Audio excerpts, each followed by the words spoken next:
Well, sorry folks, I gotta goof around with the button on the camera because the blinky thing here used to work, but not so much anymore. Welcome back, race fans. Abe Daniels America back here. We're doing the unusual series of the great Cannondale revival of 2025. I've had exposure to vintage aluminum Cannondales my whole life. I'm 68 years old. Not 68, I'm 58, I'm only 58.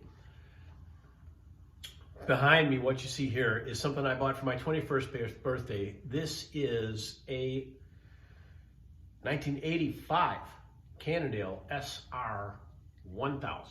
This was their top of the model race bike that I bought brand new, and it was kind of a gift. I was looking for a bike, a road bike. I had ridden a Cannondale off-road bike, an SM 500, which from the previous year, which was their top of the line SM 500 with all beautiful, stuff on it.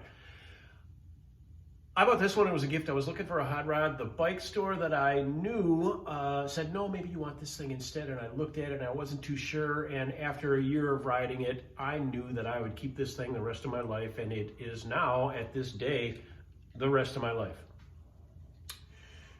During the series here, we're going to be rebuilding 11 vintage Cannondales, 100%. We're going to talk to you as much as we can. I'm going to talk to you as much as I can about what I know and the knowledge that I've gained from riding them and fixing them and replacing them. This bike is in remarkable condition, despite having more than 10,000 miles on it by a long shot. I've replaced the rims 3 times. I replaced the small crank chainring once. Brake pads, of course, saddle, handlebar tape. But this thing is fantastic. It came with aircraft quality cables. These are not the original pedals that came on it. They were Shimano Dura Ace with cages on them. And I clamped my feet into a pair of Paramount shoes and rode this thing everywhere. I was looking at this bike thinking this is the best one in the series. It's in the best riding condition. Honestly, it's ready to go. I could put air in the tires right now and hit the road, except for the fact that it's like -10 where I live in right now. But I'm looking at it in the bright light here. And even though we got bright light on the bike, I know it looks kind of cryptic in the background, but that's just where we are.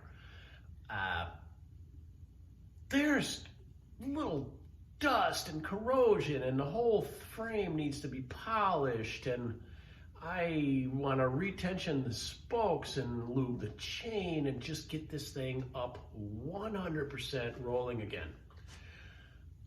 And I'm absolutely certain that I can do that, as with the rest of the 10 bikes that are going to be in this series, because I rode this thing all over the map. I've ridden vintage Cannondales all over the map. I've taken a set of tools with me in a small bag.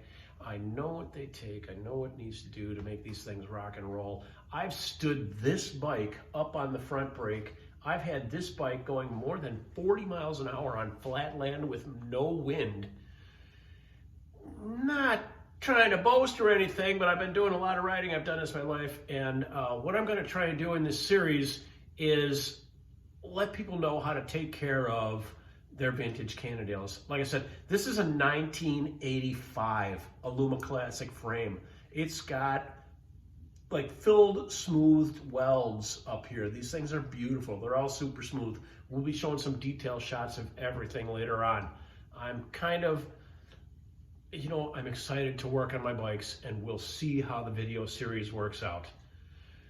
Hope you guys enjoy some of this. Leave any comments. And this is completely new for my channel. Most of my channel is automotive content, but I have my whole life loved these bikes and ride them, and still can, although not so well as I did when I was 25 or less than that.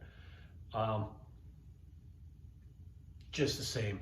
This bike is a gift to me. This bike has been a gift to me my whole life. It is so tight. It's a Criterium frame. Look at how tight. I can't even get my finger in between the seat tube and the back tire. It's pinching me already. This steering angle is ridiculous. There's no space between the front wheel.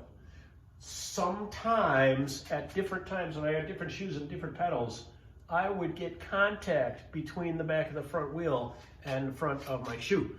This is a tight bike. This thing is a bitch. It took me a couple of years to get comfortable riding it and learn what this thing could do, but this thing is a beast. If any of you guys have had experience with vintage Cannondales or bikes with tight angles like this, Criterium bikes they were called, or maybe still, these things are monsters.